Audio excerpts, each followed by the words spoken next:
Hello everyone, good morning to all. आज हम 21 नवंबर 2025 की इम्पोर्टेंट न्यूज़ को कवर करने वाले हैं। लेकिन इससे पहले हम आपको बता दें कि ये हमारा डेली न्यूज़ एनालिसिस का सेशन रहता है। यहाँ पर हम द हिंदू की जितनी भी इम्पोर्टेंट न्यूज़ आती हैं, polity, IR, history, art and culture, economy, science and tech, environment and geography, इससे रिलेटेड जितने भी इम्पोर्टेंट न्यूज़ टॉपिक रहते हैं हम उनको वन बाय वन कवर करते हैं।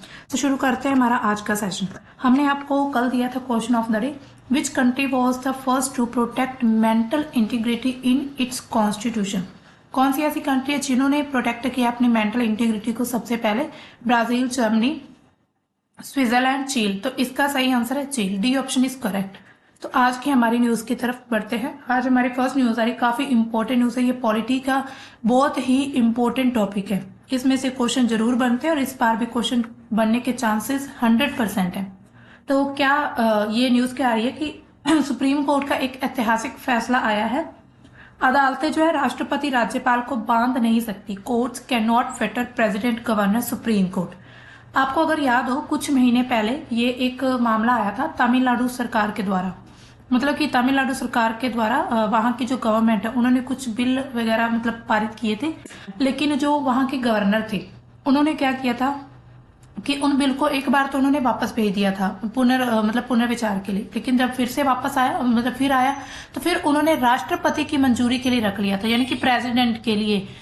लेकिन फिर इसके बाद जो तमिलनाडु की सरकार थी उन्होंने ये सुप्रीम कोर्ट में याचिका दायर कर दी कि जब दूसरी बार अगर पुनर्विचार करने के बाद जो विधानसभा के द्वारा जो बिल पारित किया जाएगा उसको पास करना अनिवार्य होगा। लेकिन जो राष्ट्रपति उन्होंने अपने आर्टिकल 200 का प्रयोग करते हुए उन्होंने रख लिया था अपने पास ही। लेकिन इसमें क्या हुआ, फिर जब गया सुप्रीम कोर्ट में ये फैसला, तो सुप्रीम कोर्ट ने ये साफ साफ कह दिया कि अगर आपने राष्ट्रपति के लिए इसको रिजर्व रखना था इसका फैसला, तो आपने क्या करना था कि इसको पहले ही राष्ट्रपति के पास भेज देना चाहिए था।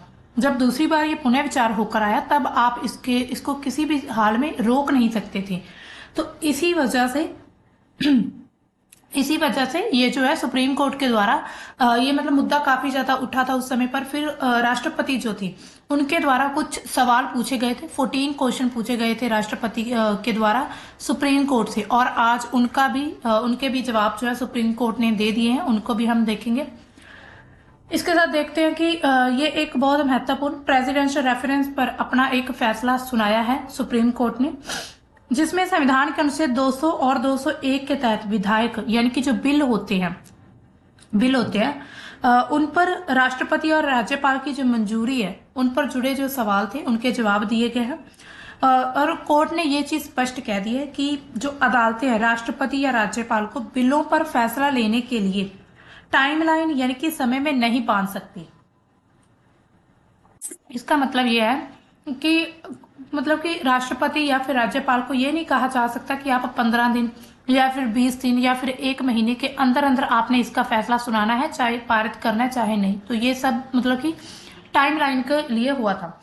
फैसले की मुख्य बातें क्या है, अब देखिए, जो राज्यपाल है वो बिलों को अनिश्चित काल तक नहीं रोक सकते, यानी कि अनलिमिटेड जो टाइम पीरियड है ना, राज्यपाल जो गवर्नर है वो बिलों को नहीं रोक सकते। कोर्ट ने कहा है कि जो राज्यपाल है विधायकों को पेंडिंग रखकर अनिश्चित समय तक लटका नहीं सकते। उन्हें बिलों पर जल्दबाजी से बचते हुए उचित समय में निर्णय लेना होगा, यानी कि कोई समय सीमा भी नहीं है, लेकिन फिर भी उचित समय पर उनको फैसला सुनाना होगा। ये भी नहीं है कि अनलिमिटेड समय तक वो रोक कर रखे, ऐसा नहीं है। इसके साथ ही लेकिन कोई निश्चित समय सीमा भी निर्धारित नहीं की। उदाहरण के लिए अगर राज्यपाल बिल को अस्वीकार करते हैं तो वो इसे राष्ट्रपति को भेज सकते हैं, लेकिन अनावश्यक विलंब जो है संवैधानिक नहीं है, यानी कि बिना किसी जरूरत के जैसे ऐसे ही लटका कर रखना बिल को लंबे समय तक, तो ये किसी भी प्रकार से संवैधानिक नहीं है। इसके साथ ही राष्ट्रपति के लिए भी ये चीज लागू होती है सेम। अनुच्छेद जो 201 आर्टिकल क्या कहता है कि राष्ट्रपति को बिलों पर मंजूरी देने या फिर उसको अस्वीकार करने का पूरा अधिकार है। कोर्ट ने ये चीज कही है कि 142 आर्टिकल, यानी कि जिसके तहत क्या है सुप्रीम कोर्ट जो है वो न्याय सुनिश्चित करता है। उनका उपयोग करके भी राष्ट्रपति या राज्यपाल के विवेकाधीन शक्तियों को बदला या फिर सीमाबद्ध नहीं किया जा सकता। यानी कि सुप्रीम कोर्ट का 142 जो आर्टिकल सुप्रीम कोर्ट को शक्ति देता है, इसके तहत भी किसी भी प्रेसिडेंट के लिए या फिर राज्यपाल के लिए कोई भी समय सीमा टाइम लिमिट तय नहीं की जा सकती। इसके अलावा केंद्र सरकार के द्वारा 14 सवाल जो भेजे गए थे उस पर कोर्ट ने केंद्र के पक्ष में ही फैसला दिया है। अब देख लेते हैं थोड़े वो सवाल क्या थे, लेकिन उससे पहले हम थोड़ा एक आर्टिकल समझते हैं, 142 आर्टिकल। 142 आर्टिकल क्या है कि उच्चतम न्यायालय जो है यानी कि सुप्रीम कोर्ट जो है अपने क्षेत्राधिकार का प्रयोग करते हुए, यानी कि जिस क्षेत्र में वो अपने फैसले दे सकता है, ऐसी डिक्री पारित कर सकता है या फिर ऐसा आदेश यानी कि एक तरह से ऑर्डिनेंस जारी कर सकता है जो पूर्ण न्याय के लिए आवश्यक होना चाहिए। यानी कि पूर्ण न्याय यानी कि कोर्ट का काम क्या होता है कि न्याय दिलवाना। इसके अलावा राज्य क्षेत्र में इसी संविधान के उपबंधों से अधीन रहते हुए तथा विधि द्वारा उपबंधित रीति में परिवर्तनीय होगा। इसके साथ ही इस संविधान के उपबंधों और किसी विधि के उपबंधों के अधीन रहते हुए उच्चतम न्यायालय को अपने द्वारा किसी भी प्रकरण में पारित किसी डिक्री या फिर आदेश को परिवर्तित करने की शक्ति होगी।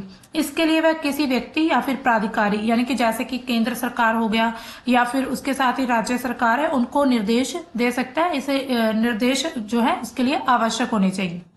इसके अलावा पूर्ण न्याय करने की असीमित शक्ति जो है सुप्रीम कोर्ट के पास है 142 आर्टिकल के तहत ही।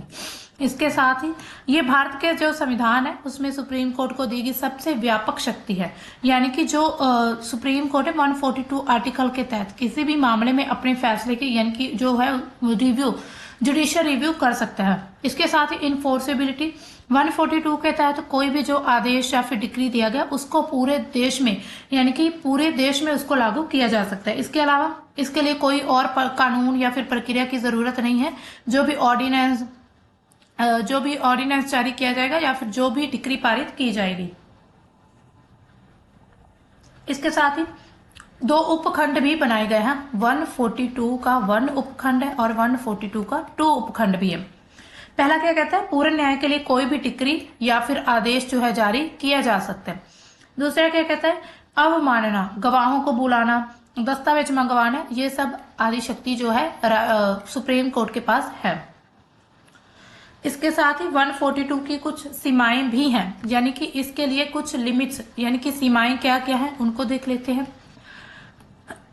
अब देखिए, मौलिक अधिकारों का उल्लंघन नहीं हो सकता। अगर मान लीजिए सुप्रीम कोर्ट चाहे कि जैसे कि सुप्रीम कोर्ट ये कह दे कल को कि कोई भी व्यक्ति जो है वो सांस नहीं लेगा या फिर कोई भी व्यक्ति जो है वो स्वच्छ हवा में नहीं रहेगा, यानी कि जैसे कि कोई भी फैसला आता है तो उसमें ये पूरे भारत में लागू होगा। लेकिन इसमें क्या होगा, मौलिक अधिकार जो है उनके ऊपर यानी कि मौलिक अधिकारों का उल्लंघन नहीं होना चाहिए, यानी कि उनके ऊपर कोई भी फैसला हावी नहीं होगा। इसके अलावा संसद द्वारा बनाए गए कानून जो है स्पष्ट कानून के विपरीत नहीं जा सकता। इसके अलावा राष्ट्रपति राज्यपाल की जो संवैधानिक स्वायत्त शक्तियां हैं, जैसे कि अनुच्छेद 111 यानी कि आर्टिकल जो है 111, इसके साथ 200 आर्टिकल है, 201 आर्टिकल है, इनमें हस्तक्षेप नहीं कर सकता सुप्रीम कोर्ट। इसके साथ ही इसका उपयोग जो है असीमित नहीं है। कोई अगर कह दे कि इसका अनलिमिटेड यूज कर सकता, नहीं कर सकता। तो केवल तभी जब कोई दूसरा कानूनी का रास्ता नहीं हो तभी ये पूर्ण न्याय के लिए जरूरी है, यानी कि कोई और कानूनी रास्ता ना हो तभी ये पूर्ण न्याय कर सकता है। अदरवाइज इतना ज्यादा भी अनलिमिटेड अपनी शक्तियों को यूज नहीं कर सकता। इसका दुरुपयोग भी बिल्कुल नहीं होना चाहिए, ठीक है। इसके अलावा अगर साधारण शब्दों में हम कहें तो जब कोई कानून में कमी हो या फिर कोई रास्ता ना दिखे या फिर अन्याय हो रहा हो तो क्या कोर्ट कह सकता है कि चाहे कानून में लिखा हो या नहीं, मैं पूर्ण न्याय करूंगा, मेरा आदेश पूरे देश में चलेगा। तो ये एक तरह से सिंपल वर्ड्स में है। अब देखिए इसका प्रभाव क्या पड़ा है। ये जो फैसला अभी आया है ये केरल, तमिलनाडु और पंजाब जैसे राज्यों में जो राज्यपालों के द्वारा जो विधेयक लंबे समय तक जो लटके रहते हैं, क्योंकि वहां पर आपको पता है कि गवर्नमेंट जो मतलब कि जो सेंटर में गवर्नमेंट है, जो सेंटर में और जो स्टेट में है वो बिल्कुल डिफरेंट है। तो इसको लेकर जो एक तरह से स्टेट और सेंटर के बीच कड़ी का काम करता है गवर्नर, लेकिन गवर्नर को ऐसा भी कहा जाता है कि ये एक तरह से सेंटर का एक नुमाइंदा होता है, यानी कि ऐसा माना जाता है कि ये जो है आदेश वगैरह पारित करने से रोकता है या फिर जो भी सेंटर के विपरीत सरकारें चल रही जिनमें स्टेट्स में, उनके लिए ये थोड़ा बाधा खड़ी करता है। तो इसी बीच ये फैसला आया। केंद्र ने राष्ट्रपति के माध्यम से सुप्रीम कोर्ट से राय मांगी थी ताकि इन मुद्दों पर स्पष्टता आए।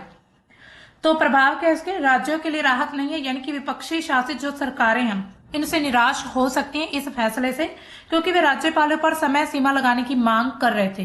क्योंकि अब देखिए, जो राज्यपाल होता है वो राष्ट्रपति की एक तरह से मंजूरी से रहता है, राष्ट्रपति के प्रसाद पर्यंत रहता है। जब तक चाहेगा राष्ट्रपति तब तक वो गवर्नर बनकर रहेगा उसी स्टेट में।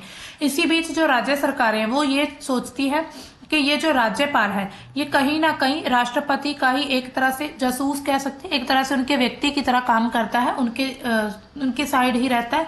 तो इसी वजह से जो विधेयक है वो काफी लंबे रह जाते हैं। अब हम बात करते हैं 142 के, यानी कि ये जो प्रश्न पूछे गए थे, 14 प्रश्न पूछे गए थे। ये देखिए, सेंटर यानी कि राष्ट्रपति के द्वारा इन पर भी अपना जो है फैसला इन्होंने सुना दिया है सुप्रीम कोर्ट ने। राष्ट्रपति द्रौपदी मुर्मू जी ने 13 मई 2025 को अनुच्छेद 200 और 201 यानी कि जो राष्ट्रपति की मंजूरी है और राज्यपाल की मंजूरी, इसके तहत जुड़े 14 प्रश्नों पर सुप्रीम कोर्ट से राय मांगी थी। ये जो प्रश्न है मुख्य रूप से राज्यपालों द्वारा जो विधेयकों को लंबे समय तक रोकने से, इन चीजों से ये सब विवादित थे, जैसे कि केरल, तमिलनाडु, पंजाब जैसे मामलों में। तो कोर्ट ने 5 जजों की संवैधानिक पीठ, जिसमें जस्टिस संजीव खन्ना की अगुवाई में 11 प्रश्नों के उत्तर दिए हैं, जबकि 3 प्रश्नों के संदर्भ में असंबंधित मानकर उनको अनुत्तरित छोड़ दिया, यानी कि 3 प्रश्नों के उन्होंने उत्तर नहीं दिए। तो 11 प्रश्नों के उत्तर मिल चुके हैं। अब 1 बाय 1 प्रश्न देखते हैं। सबसे पहले प्रश्न क्या है? सबसे पहला प्रश्न ये रहा।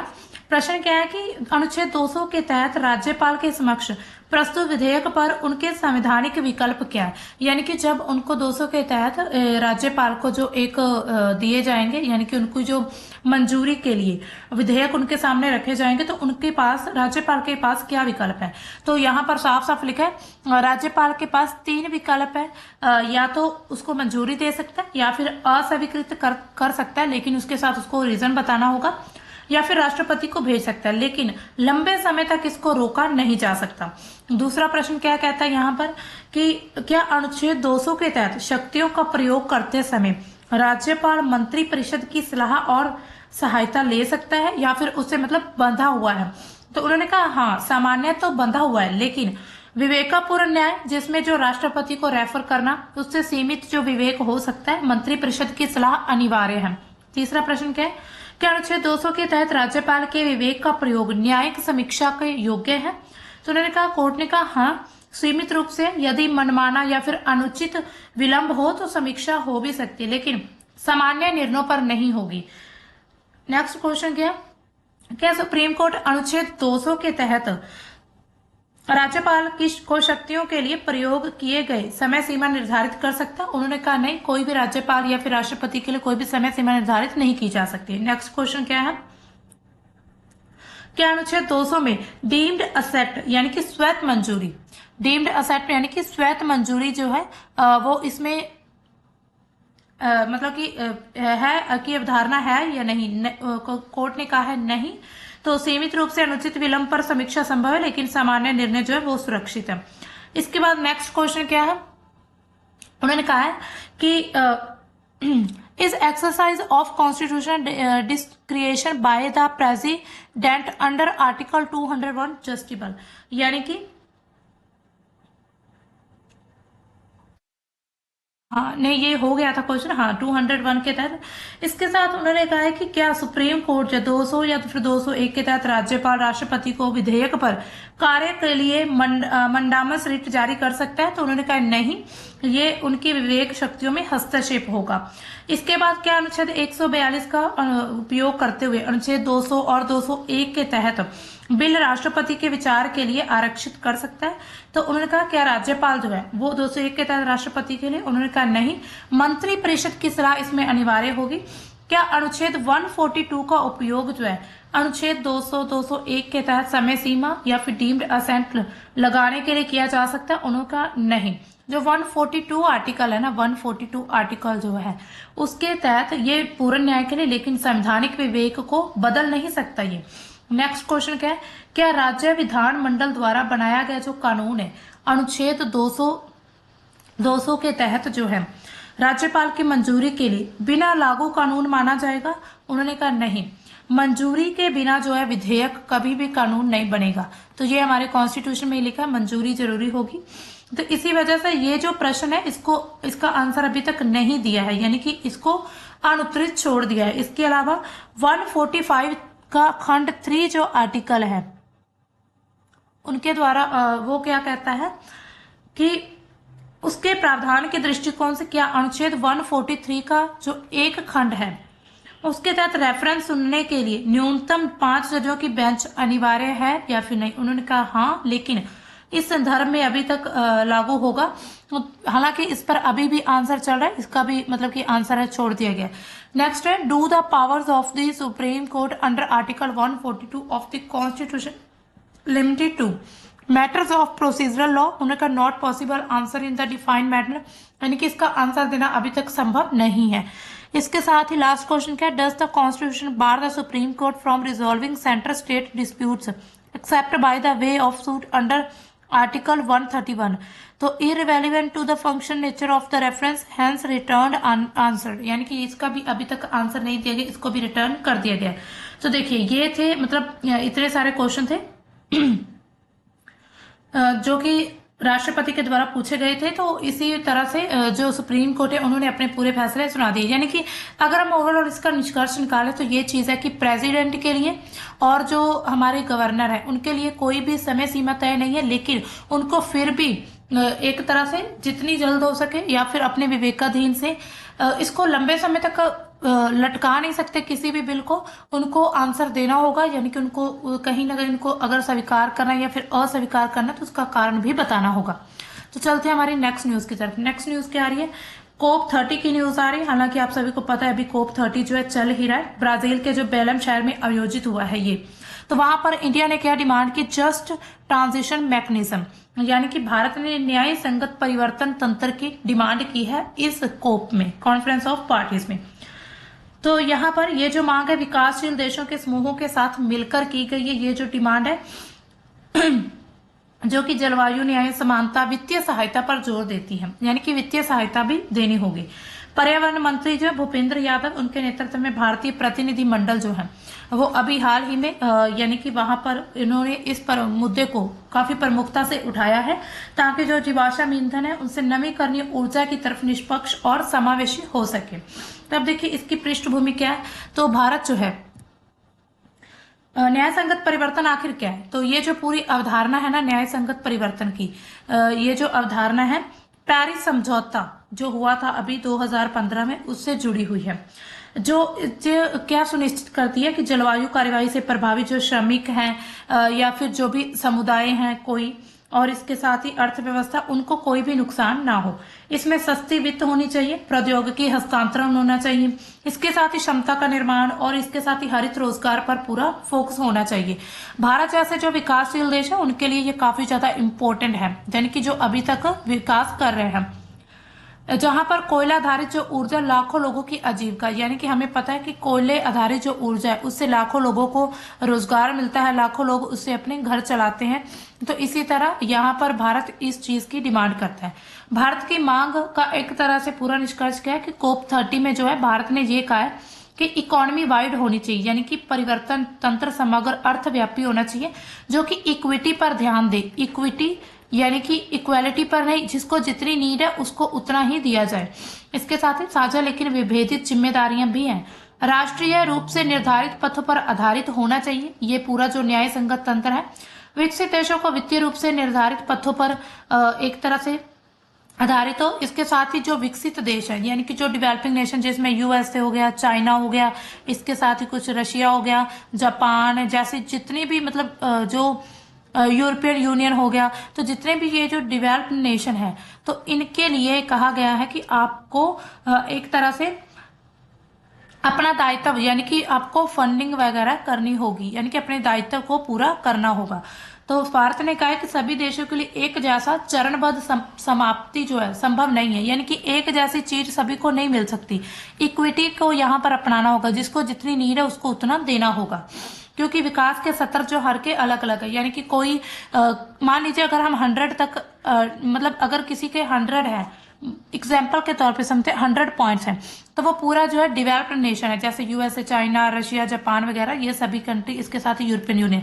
लेकिन अगर किसी के मान लीजिए 98 हो सकते हैं पॉइंट्स, किसी के 97 हो सकते हैं, इसके साथ ही किसी के 60 हो सकते हैं, किसी के 40 हो सकते हैं। तो अब इन सभी के लिए जो है अलग अलग जो है एक तरह से तंत्र पूरा अपनाना होगा, सभी को एक जैसी चीज नहीं दी जा सकती। इसके अलावा विकासशील देशों ने समर्थन किया। भारत ने ग्लोबल साउथ के साथ साथ, यानी कि जो हमारा ग्लोबल साउथ कंट्रीज है, जैसे ये ग्लोब है, यहाँ पर हम देखते हैं यहाँ की जो कंट्री है ना ग्लोबल साउथ पे, यहाँ की पूरी हम मान सकते हैं, अफ्रीका भी इसी में आता है। तो उसके साथ मिलकर लाल रेखाएं खींची, जिसमें संप्रभुता की बात की है, वित्त मजबूत वित्त अनुकूलन प्राथमिकता दी गई है। कोप 30 जो है उसके अनुसार भारत जो है लाइक माइंडेड डेवलपिंग कंट्रीज है और बेसिक समूह, जिसमें ब्राजील, बेसिक में क्या है ब्राजील जो है, इसके साथ दक्षिण अफ्रीका, भारत, चीन है, उनके लिए अनुकूलन और मापनीय परिणामों पर भी जोर देता है। इसके साथ ही इस डिमांड में जीवाश्म ईंधन निर्भर क्षेत्रों के लिए जो श्रमिक है, यानी कि जो जीवाश्म पर जो श्रमिक है जीवाश्म ईंधन पर डिपेंड करते हैं, इसके साथ ही जो समुदाय हैं उनके लिए वित्तीय सहायता की आवश्यकता बताई जा रही है। एडीबी यानी कि जो एशियन डेवलपमेंट बैंक है उसके अकॉर्डिंग भारत ने ऊर्जा संक्रमण जो लक्ष्य है उसके लिए न्याय संगत परिवर्तन कुंजी है। भारत जो उसको एक परिवर्तन कुंजी माना जा रहा है, जिसमें हरित नौकरियां, लिंग समानता, कार्य स्थितियों, इन सभी में सुधार शामिल है। इसके साथ ही कोप 29 में भारत जब था, यानी कि कोप 29 अभी जो हुआ था पिछले साल 2024 में, भारत ने शीर्ष नीचे दृष्टिकोण यानी कि परस्क्रिप्टिव टॉप डाउन अप्रोचेस को यूएनएफसीसी के प्रावधानों के विरुद्ध बताया था, कि जो यूनाइटेड नेशंस जो एफसीसी यानी कि ये जो इसके प्रावधान है उसके विरुद्ध ये है। कोप 26 जो हुआ था, कोप 26 2021 में हुआ था, तो इसमें ग्लासगो समझौते ने न्याय संगत परिवर्तन को मान्यता दी है, लेकिन भारत ने जो अंतर्राष्ट्रीय समर्थन की इसमें अभी भी कमी बताई कि इसमें पूरी तरह से इंटरनेशनली सपोर्ट नहीं मिल रहा। अब इसके अलावा कोप 30 में भारत के लिए अनुकूलन को केंद्र में रखने का एक अच्छा मौका है।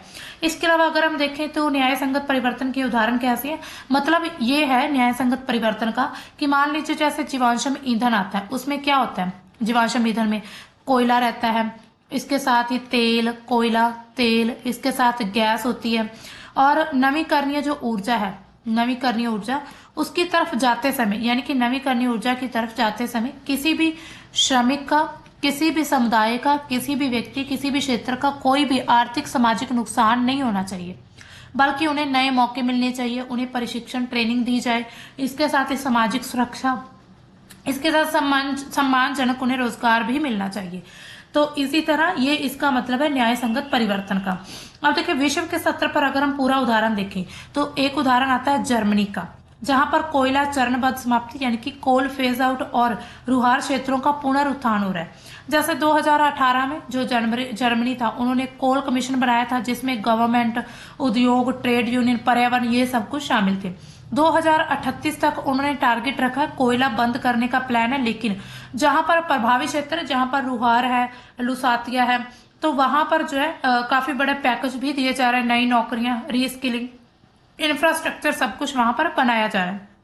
इसके अलावा कनाडा में 2018 से शुरू हुआ था अल्बर्टा कोयला श्रमिकों का एक जस्ट ट्रांजिशन प्रोग्राम। कोयला बिजली बंद होने पर 3000 से अधिक जो श्रमिक है वो प्रभावित हुए थे। सरकार ने कोल वर्कफोर्स ट्रांजिशन प्रोग्राम शुरू किया, जिसमें पेंशन ब्रिजिंग हुई, रीट्रेनिंग, रीलोकेशन भत्ता, ये सब कुछ दिया गया। इसी तरह अलग अलग जगह पर भारत में प्रमुख उदाहरण, और अगर हम इस पहल की बात करें तो झारखंड में जो कोयला क्षेत्र है वहां पर जस्ट ट्रांजिशन टास्क फोर्स 2023 में शुरू हुआ था, भारत में झारखंड में। तो झारखंड सरकार इसमें जो फॉरेस्ट का डिपार्टमेंट है, इसके साथ ही ILO, इंडियन लेबर ऑर्गेनाइजेशन है, उन्होंने राज्य स्तर पर ये एक तरह से फोर्स बनाई है, जस्ट टास्क फोर्स। तो ये फोर्स जो है एक तरह से जो कोयले पर निर्भर समुदाय होते हैं उनकी मैपिंग, वैकल्पिक जो आजीविका उस पर ये काम करती है। इसी तरह और भी बहुत सारी जगह पर, जैसे ओडिशा में, तमिलनाडु में ऐसे संगठन बनाए गए हैं। राष्ट्रीय स्तर पर भी बनाए हैं। भारत का पहला निजी जस्ट ट्रांजिशन फंड हुआ था, वायर्स कैंट जस्ट ट्रांजिशन फंड जो बनाया गया था, और इसमें कोयला निर्भर जो क्षेत्र है उसमें, जो भी कोयला निर्भर क्षेत्र है उसमें एक तरह से जो परियोजना है, जो सामाजिक प्रभाव है, उन सभी के लिए ये तैयार किया गया था। इसके साथ ही यानी कि हम चलते हैं हमारे नेक्स्ट एडिटोरियल की तरफ। हमारा एडिटोरियल क्या कहता है, जैसे कि पता ही है अभी बिहार में इलेक्शन हुए, वहां पर एनडीए की गवर्नमेंट बनी है और 10वीं बार जो है नीतीश कुमार वहां के अब सीएम चुने गए हैं, 10th बार। ठीक है, तो एडिटोरियल क्या कहता है कि बिहार चुनाव में एक बड़ा जो है गेम चेंजर है। ठीक है, तो ये जो लिखा गया एडिटोरियल, रिटायर्ड प्रोफेसर हैं पॉलिटिकल साइंस के पुणे में, तो उनके द्वारा ये एडिटोरियल दिया गया। तो बिहार विधानसभा चुनाव 2025 से भारतीय राजनीति की जो परिदृश्य है उसको फिर से बदल दिया है, एक नया मोड़ दिया है। 14 नवंबर को जो नतीजा घोषित हुआ, वहां पर राजनीतिक जनतांत्रिक गठबंधन यानी कि एनडीए की जो सरकार है उन्होंने 243 में से 202 सीटें लेकर जीत हासिल की है। इसके अलावा मुख्यमंत्री नीतीश कुमार के जो नेतृत्व वाली ये जेडीयू जो है सरकार है, यानी कि एक पार्टी थी, और भाजपा की जो जोड़ी थी, यानी कि भाजपा, बीजेपी और जेडीयू दोनों को मिलाकर ये एक तरह से महागठबंधन की सरकार बनी है। महागठबंधन को इन्होंने एक तरह से पलट दिया है, महागठबंधन की सरकार को। इसके अलावा इस जीत के पीछे कई गेम चेंजर कारक भी दिखाई देते हैं, जिन्होंने सिर्फ बिहार की सियासत को नहीं बल्कि राष्ट्रीय स्तर पर भी संदेश दिया है। तो अभी ये जो एडिटोरियल है इन्हीं कारकों के बारे में बात की गई। यहाँ पर सबसे पहले महिलाओं का साइलेंट वोट, यहाँ पर महिलाओं के बारे में बात की गई है कि जो महिलाएं हैं उनका एक तरह से साइलेंट वोट यहाँ पर देखा गया। कैसे, चुनाव में कुल मतदान कितना 66.91% रहा है, जो कि 1951 के बाद सबसे ज्यादा आज के यानी कि 2025 में ये मतदान हुआ है। लेकिन महिलाओं का टर्न आउट जो है वो पुरुषों से 9% अधिक है, यानी कि महिलाओं ने 9% ज्यादा वोट दिया है। लगभग 37 लाख महिलाओं ने पहली बार वोट डाला है इसमें, बिहार में, यहाँ पर रिकॉर्ड के अकॉर्डिंग। इसके साथ ही एनडीए की जो योजना है, जिसमें मुख्यमंत्री नारी शक्ति की जो योजना है, जिसमें 21 लाख महिलाओं को 10,000 की सहायता दी जाएगी। इसके साथ ही जीविका दीदी की जो एक योजना चलाई गई थी, तो इन सभी की तरफ से महिलाएं जो है इन सभी की तरफ आकर्षित हुई हैं और उन्होंने अपना वोट डाला है। इसके साथ ही द हिंदू के ये जो लेखक है उन्होंने कहा कि महिला वोटरों की चुप्पी तोड़ने का एक प्रतीक है। पहले बिहार में जाति और समुदाय तय करते थे, लेकिन अब जो है वहां की सुरक्षा, रोजगार, स्थिरता जैसे मुद्दे हैं महिलाओं को किंग मेकर बना रहे हैं। इसी तरह वहां पर देखा गया साइलेंट गेम चेंजर ने महागठबंधन के जो माई यानी कि मुस्लिम यादव समीकरण जो था MY, तो उनको भी खत्म कर दिया है। इसका प्रभाव क्या पड़ा है, बिहार में महिलाओं की भूमिका अब वोटर गिवर से लेकर वोट टेकर तक बन चुकी है। यहाँ पर राष्ट्रीय स्तर पर जैसे कि यूपी, बंगाल, महिलाओं केंद्रित में ये एक नई नीति की एक लहर आ सकती है। इसके अलावा चिराग पासवान का एक जो मैन ऑफ द मैच है, यानी कि उन्होंने 1800% तक छलांग लगा दी है। जो लोक जनशक्ति पार्टी है उनके 2015 के यानी कि 0 सीटों से उछलकर वो 20+ सीटें जीती हैं उन्होंने। चिराग के जो भाजपा के साथ गठबंधन तोड़कर पासवान वोट को एनडीए में एकजुट कर दिया। इसके अलावा यहाँ पर देखा गया है, क्योंकि ये इसको गेम चेंजर क्यों कहा गया, क्योंकि नीतीश की जो जेडीयू को एक चुनौती दी है, एनडीए को इससे फायदा हुआ है। तो ये जो एनडीए इसको फायदा हुआ है। और ये जो एडिटोरियल के लेखक क्या लिखते हैं कि जाति से ऊपर उठकर परफॉर्मेंस पर फोकस किया जा रहा है, ये एक उदाहरण है। इसका प्रभाव क्या है, ये छोटे दलों की ताकत दिखाता है। चिराग जो अब केंद्रीय मंत्रिमंडल में भी अहम भूमिका निभाते हैं, यानी कि छोटे छोटे दलों से उठकर उन्होंने बड़ी बड़ी सरकारें बना ली हैं। इसके साथ ही नीतीश कुमार की जो डबल इंजन की अपील है, और उसके साथ ही वेलफेयरिज्म, जैसे नीतीश की अगर हम बात करें, नीतीश कुमार जो वहां के अभी सीएम बने हैं, तो पहले अब उनको 10th बार सीएम बनाया गया है। अब देखिए जैसे सभी को पता ही है कि उनको बहुत सारे नाम दिए जाते हैं, पलटू राम, पलटू बाबू, क्योंकि वो मौके के हिसाब से अपनी जो सत्ता है यानी कि अपनी पार्टी लगातार बदलते रहते हैं। तो इसका प्रभाव क्या है, तो एनडीए को पूर्वी भारत में मजबूत कर सकता है, लेकिन विपक्ष को गवर्नेंस पर ये सवाल उठाने का भी मौका मिलता है, क्योंकि वो लगातार क्या करते हैं, अपने दल बदलते रहते हैं, जो कि दल बदलू कानून भी हालांकि इसके लिए लाया गया था, लेकिन फिर भी कहीं ना कहीं देखा जाए तो ऐसे जो बदलाव हमें देखने को मिलते रहते हैं, खास करके राजनीति में। इसके साथ ही प्रशांत किशोर का जो जान सूरज है, थर्ड फेज का दावा करते हैं। तो पूर्व पोल जो स्ट्रेटेजिस्ट प्रशांत किशोर है, उन्होंने जान सूरज पार्टी को यानी कि 100+ जो सीटें हैं उस पर त्रिकोणीय मुकाबला किया, लेकिन 10 से 15 सीटें जो है जीती हैं। फिर भी इसे महागठबंधन के इसने वोट काट दिए। इसके अलावा ये दशकों बाद तीसरा चेहरा था और इसके साथ इसको युवा विद्रोह भी कहा गया है। एडिटोरियल में भी यहाँ पर आप देख सकते हैं, यहाँ देखिए द ऑन यंग वोटर्स जो है, तो उन्होंने भी काफी ज्यादा इसमें वोट डाला है। Among the voters below 25 years age से कम the NDA polled nearly 50% NDA को वोट मिली है। Among the in the age group of 26 से यानी कि 26 से 35 एज के बीच एनडीए गॉट सपोर्ट फ्रॉम 45% उनको सपोर्ट मिला है। But curiously in 2015 while the Mahagathbandhan won, the NDA had a comparative advantage among the voters under 25 years in 2020 when it won. Ironically, it had slightly has less support among the age cohort 35% than overall support 37%। यानी कि अगर हम 2015 की बात करें जहां पर महागठबंधन की सरकार बनी थी, तो उस समय पर क्या था कि उस समय पर 26 से लेकर 35 एज के बीच काफी ज्यादा वोट दिए, मतलब इन एज के व्यक्तियों ने बहुत ज्यादा वोट दिए थे महागठबंधन की सरकार को। लेकिन आज के समय पर जो 25% से अगर हम देखें, क्योंकि 21 एज है वोट डालने की, और 25% के बीच अगर देखें तो सबसे ज्यादा वोट जो है युवा ने दिया है एनडीए की गवर्नमेंट को। इसके साथ ही भाजपा की जो नेशनल स्ट्रेटेजी है उसका राष्ट्रीय प्रभाव भी एक तरह से गेम चेंजर की तरह काम किया। भाजपा अकेले ही 120+ सीटों से जीती है। इसके साथ ही जो इसको राष्ट्रीय गेम चेंजर क्यों कहा गया है कि ये मोदी मैजिक या फिर प्रचार का एक नतीजा बताया जा रहा है।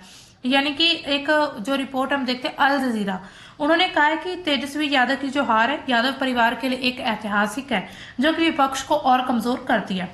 इसके अलावा ये जो है 29 की लोकसभा के लिए पूर्वी मोर्चा भी मजबूत करने जैसा है, यानी कि जो पूर्व का मोर्चा है वो मजबूत हो चुका है वहां पर। लेकिन कांग्रेस की जो 6 सीटें सिर्फ कांग्रेस को मिली हैं, उस तक सिमटना जो है वो विपक्ष के लिए एक चिंता का विषय है। हालांकि विपक्ष ने अभी बहुत सारे जो है सेंट्रल गवर्नमेंट है उस पर सवाल उठाए हैं, बीजेपी पर या फिर और भी आए दिन उठते रहते हैं। हालांकि बीजेपी के द्वारा उसके कोई भी आंसर नहीं दिए गए हैं। तो इसी बीच ये एक बहुत बड़ा मुद्दा बना हुआ है अभी भी हाल ही में। तो अब देखिए इसका निष्कर्ष क्या निकलता है कि जो बिहार 2025 की कास्ट कम्युनिटी से प्रॉमिस एंड परफॉर्मेंस की तरफ बढ़ चुका है, क्योंकि पहले कास्ट देखकर वोट डाले जाते थे, लेकिन अब ऐसा नहीं है। यह जीत जो है एनडीए की चतुर रणनीति, जिसमें वेलफेयर, प्रोपेगेंडा, इन सभी का एक नतीजा माना जाता है। लेकिन सवाल बाकी है कि ये वादे पूरे होने वाले हैं या नहीं। जो वादे किए गए थे एनडीए के द्वारा, महिलाओं और युवाओं की अपेक्षा पूरी होंगी या फिर नहीं, या फिर पहले जैसे 10 बार जो है 9 बार सीएम रह चुके हैं ये जो वहां पर नीतीश कुमार, तब के भी हालात हम देख सकते हैं, आज भी देख सकते हैं बिहार की सिचुएशन वैसी है। कुछ खास बदलाव हमें देखने को नहीं मिलते, लेकिन आने वाले समय पर हो सकता है इसमें बहुत बड़े बदलाव हों। तो बिहार अब गेम चेंजर इस वजह से बन चुका है। यहाँ पर एक ऐसा राज्य जहां पर वोटर अब साइलेंट नहीं है बल्कि डिसाइसिव है। इसके अलावा विपक्ष को आत्मचिंतन की जरूरत है, यानी कि उनको एक तरह से थिंकिंग करनी होगी कि आखिर कहां पर उनके लिए कमी रह चुकी है, वरना 2029 में ये जो लहर है राष्ट्रीय स्तर पर भी पहुंच सकती है। तो ये था हमारा आज का एडिटोरियल, और हमारी ये जो आज की न्यूज कंप्लीट हो चुकी है। तो हम आगे देखते हैं। ये हमने आपको ये दिया था क्वेश्चन ऑफ द डे, ठीक है। तो आज आपका क्वेश्चन ऑफ द डे क्या है? अनुच्छेद 200 के तहत राज्यपाल के द्वारा विधेयक पर विचार करने के समय निम्न में से कौन सा विकल्प उपलब्ध नहीं है? मंजूरी देना, रोक कर रखना, राष्ट्रपति के विचार हेतु आरक्षित करना, या फिर स्वतः मंजूर मान लेना, डीम्ड असेंट। डीम्ड असेंट का मतलब होता है कि अपने आप ही उस को मंजूरी, जो भी एक तरह से विधेयक है उसको खुद से मंजूर मान लेना। तो इसमें बताना है सही ऑप्शन कौन सा, ये आपने आंसर हमें देना है। कमेंट सेक्शन में। तो आज का दोस्तों हमारा सेशन इतना ही था। Thank you for watching this session and मिलते हैं हम अपने कल के सेशन में।